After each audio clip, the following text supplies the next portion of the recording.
Alright, so here's a request video. I'm not quite sure who requested it, and I'm sorry, but I just know that they requested 365 versus the Hitachi 450. So, this is probably 70 to 65 ton. This is 50 ton, 45 to 50. So there is a little bit of a difference. Now, it's kind of hard to do this because this one has skinny plastic tracks, but I mean, they're always different, but you can see here, this one's a little bit wider. So that's pretty much that. It's the tracks a little bit longer. You can see that's even in the back there. These tracks are skinnier, but that's just 365 on this side. That counterweight is different. You can see. And I've added weathering and stuff, so on the side here, the overall length, 365 is a little bit longer, you can see, but,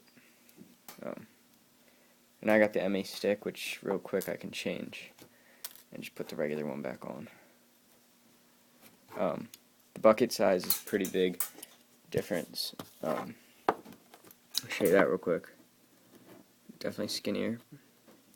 The 450 bucket looks great on the 365, so if you have one, highly recommend it.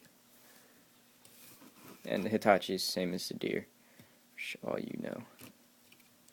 Let me just set this down here.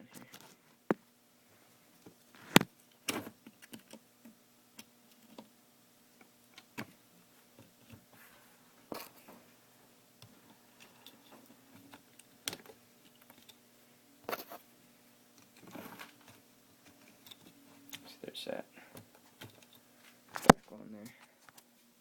So the boom length fully stretched out, which I can put this bucket on.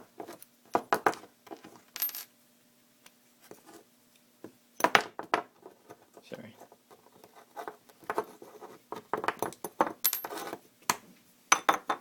It doesn't have any linkage or anything, but it's good enough.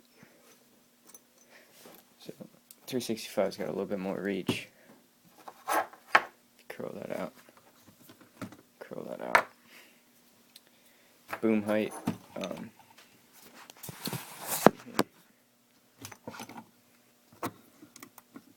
450 wins for boom height. You could see that. Big time. Digging depth though. 365 will win because 450 is an Ertl model, and for some reason they do not like to add digging depth, so that kind of stinks. It's kind of hard to see, but there's a pretty good amount. And so that's pretty much it. The 450 looks really nice on like a low boy because it curls in a lot. The 450 does. 365 does too, but 450 really just curls in nice and realistic. So there's that. So yep, I mean, again, just a bigger size machine, so can't really compare it too much, but that's the size difference. Thanks.